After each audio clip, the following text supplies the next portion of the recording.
First race back, I believe you were the first alum across the line. George Kyte, how do you feel, man? You raced this race 1,000 times at this point.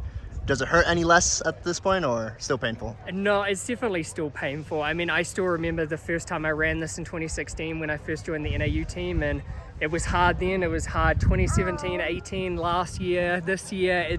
It never gets easier, but it definitely makes the next race easier that I do. Yeah, of course. And obviously, I'm not sure if the viewers know about this, but you have New York on the horizon. And Yep. I know this is like the third time you're about to make your debut. It seems like this time it's finally the time. It's New York, it's a fast race, depending on the conditions, obviously, of course. That's got to be exciting for you, man. Yeah, man, definitely. I mean, I was entered for New York last year, and I was really excited about doing that debut, and then an injury popped up about 6 weeks out, so I ended up having to withdraw. So I'm excited about being in that field once again and actually getting to the start line this time. And yeah, I mean, I know New York, it has a lot of hills. It can be really hard. Depending on the conditions, it could be a bearable day out there, or else it could be a really hard debut. But I'm excited about it either way. Yeah, and of course, obviously now you have a new coach, Alan Culpepper, obviously, of course. And so how's that transition been sort of with the coaching? Yeah, it's been great. I mean, it's been a pretty seamless transition having Alan come in. It's funny, I mean, I had a coaching change when I was at NAU after my first year with Eric Hines to Mike Smith, and it was a great transition then, and I feel similar about it now that Ben has been really super accommodating having Alan come in. And so far, Alan's training has been great, so yeah, no complaints. Yeah, and then one last question. Obviously, Nazalik has had a lot of people join. I heard they're going to try to get another full set roster next year. The expansion of that team and that connection with Hoka, what does that mean to you? Yeah, it's something we've known has been in the works for a little while. The team has gone through a bit of a rough spell with a lot of people departing to do, which has ended up being great for them. I mean, you see guys like Rory is running incredible now, and so is Scott Fauble. But also us having fresh blood come onto the team, and especially even just having some younger guys come in. I mean, I'm super excited about it. I think our team is definitely trending upwards. And I think you're going to see a lot of really special things for us on the track, on the road, even in cross country in the future. All right, Coach. So your team raced today at George Kyte. I believe it's the second time you're back here with your team. How did you do? Man, they did amazing. Thank you very much. My team did very well. We came here prepared to do this, and basically the approach was to come here and do a workout, but a workout at 7,000 feet in a race setup. That was what I wanted today, and this athlete delivered. We had the returners that did an amazing job. They took the freshman under their wing. The freshman did a great job as well, running together as a group. And in fact, in the men's, I had a freshman as a winner, and then we have a returner, a junior girl who is actually like amazing steeplechaser as well, winning for the women. So we know where we are. There's still a lot of work that we have to do to get ready for the next race in the season. We will be going to UCR in 2 weeks, and so this team is ready. They are prepared, and they are itching to compete very well. And so today was a positive thing for us going back into training for the next race that's going to come back soon. Yeah, of course. And obviously, everyone knows you're an amazing runner. You're one of the GOATs. Thank you. How does that translate? Going from an elite athlete to now being a coach for an elite program. How's that translate? So it is basically bringing that same mentality, right? Like, this is what I did to be the best I could be. Working hard, being dedicated, having a focus, having a goal. And so those are the things that I transfer now to my athletes. This is what I did, and I think this is what I want you guys also to follow. Not everybody would like to do what everybody does, but I've been lucky to have a team that is listening to me, and they want to really be like, if we want to be the best in college, we have to train and be that great athlete in college. And how do you do that? We have to emulate great athletes who happen to be, lucky to be part of their lives as a coach.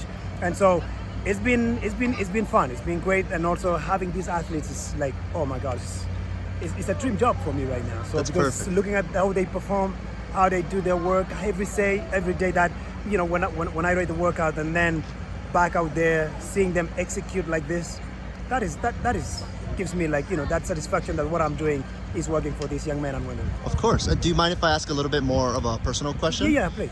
Obviously, I'm sure you saw the race. There was a big reel. I was kind of blowing up through Twitter of you looking at Grant's race.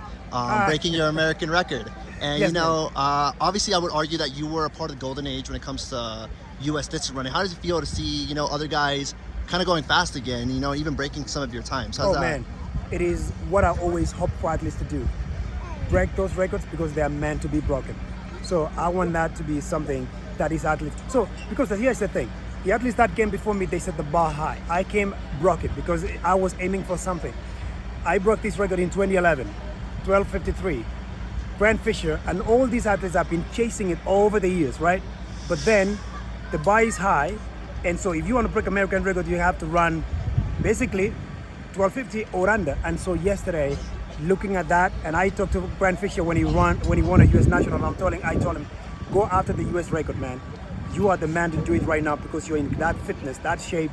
You can do it. And so yesterday, I couldn't help but really to be genuinely happy, rooting for him. Even I was like, hold off, dude. Do not pass him. Wait for that 150. And so just because at that point, I'm like, I want him to win also. Because win it with American record, that would be even like, hey, man, it was a win yesterday. A win for me. Perfect. The record was broken, and he's setting a high. I mean, you know, the bar even higher. So Yeah, that's it great. only pushes the American distance Absolutely, running. man. So hey, congratulations on that dude. He's amazing. Grant Fisher is the man. Well, one last question. It's a little bit more of a fun question. Yes. You know, obviously I've heard about the big long runs you've done at Wanna Canyon with A1 with Big Abdi, stuff like that, Yes. 520 All pace. right. Yep. Absolutely love hearing about that. Now, as far as I know, you've never raced George Kyte, but what do you think you personally, at your max peak, could have done George Kyte in? Oh man, this could have been fun because there's nothing better than running over here. First of all, this is my favorite spot. I used to come here for workouts, for my temperance. I would imagine now everybody would be like, really have to bring the AA game, A++ to beat Benard Lagat at the George Kyte. I can be cocky like that today, which I can, you know. But honestly though, man, I love this place. I wish I would run back in the day, but I would be tough for anybody to beat me here because I feel comfortable, as a matter of fact, running in the elevation. So when I did my temperance in Flagstaff, they were faster than when I do it in Tucson. Yes. And so that is why this could have been fun for me. You think you could have averaged on the 440s? Like if you were pushed to your limit at your max peak, like when you're at the top of the top, you think you could have pushed that sort of pace? I would say 450s. I mean, I would say 450 or a little under. I think I would have done so, like, not easy, but comfortably. Heck yeah. Yes. Awesome. All right. Harvey Nelson, NAU alumni. How was it out there? George Kyte. It's hard, man. It's hot. Boys are fit. The alum are fit. Alum team showed up. We killed it. All right, perfect. And I'm not sure if many people know, but you recently transitioned over to the triathlon. You I did, yeah. joined the likes of Matt McElroy, obviously. How's that transition sort of been, man? Good, man. I mean, it's hard. It's a lot of time training and getting adjusted to two other sports on top of running, but fit and feeling confident going forward, and we've got a great support group around me, so yeah, feeling solid. And it seems like there's almost like a holy trinity of NAU guys now after. You got Andy Truard, obviously, Matt McElroy, and now you. Yeah. How does it feel, having some NAU alumni specifically, training alongside you, running, biking, swimming? I think it's good, man. It's nice to have people that I look up to and trust, and yeah, it's good. All right, perfect. Thanks, man. Appreciate Yeah. it. All right. Hey, guys. All right. George Kyte finished up 2022. Drew took the win, followed by Nico. How was it out there, boys? It was good. It was a hot day. It was a really good day to execute a good team race, and yeah, we did that through 2 miles, and then we got to racing at the end. And I think it's a good way to set the tone for the season and the way we're going to work together, for the next few months. All right, perfect. Nico? Yeah, I think having each other to kind of push each other through the second half of that race is kind of what this cross-country season is about, and I think it was really great showing from our whole entire team today, so that was pretty cool. Perfect. And, obviously Nationals this year are coming up here pretty soon. Both of you have actually raced on that said course. How's it feel, going back? Obviously, Drew talked about setting the tone, just going back for a second time. How does that feel? Both of you have already done it before there. It feels comforting that we know the ins and outs of the course, but also we both know that course is going to be a good challenge, and we're going to prepare the best we can for it. And I think the strength of us two and the strength of our team is we're excited for that challenge, and we're ready to attack that and just execute the best race we can. Perfect. Yeah, I think where we live and how we train is just kind of translates really well to the course this year, and I think since we've been there before, we know how to execute there, and I think it's just about being there on that day and getting it done that day. It's going to be great. Yeah, and I overheard you guys talking about your new mantra for this year, 40 for 40. Yeah. Going up to Nutty Comb. How do you incorporate that into that daily life or connect that over to your team? Well, exactly what you said. We just incorporate it to our daily life. It's just the day-to-day process, and that's all we're worried about.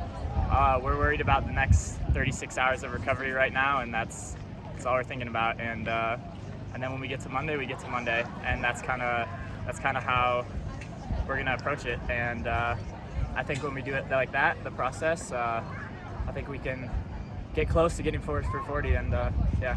All right, Aldo Marquez, just finishing up George Kyte, also known as the world's best pacer. How you been, man? How's the race? The race was terrible. That hurt. Yeah. George Kyte is a hard race. 7,000 feet. Some random number race, and I was a proud member of the team blow up, the traditional team blow up. There's always a few people that blow up really hard, and I was part of that. That hurt. Yeah. And obviously, I'm not sure if people know, you are a big part of almost like the Mike Smith elite group, obviously. You help pace Luis, Abdi Hamid, Ellie, Rachel, Nikki. How's it been pacing that group of people, you know? Pace is good. I mean, all the track work stuff is easy, but when you talk about a cross-country race, that's a lot harder than what's on the track. And it's been fun pacing those people. They're Smith's pro individuals, and I've been having a good time with them. They've been keeping me fit. They've been keeping me accountable as well. Back home, I live with Luis and Abdi Hamid, and it's been real fun. Yeah. All right. So if you need any pacing jobs, Diggy's your guy. I got you. Yeah. Appreciate it.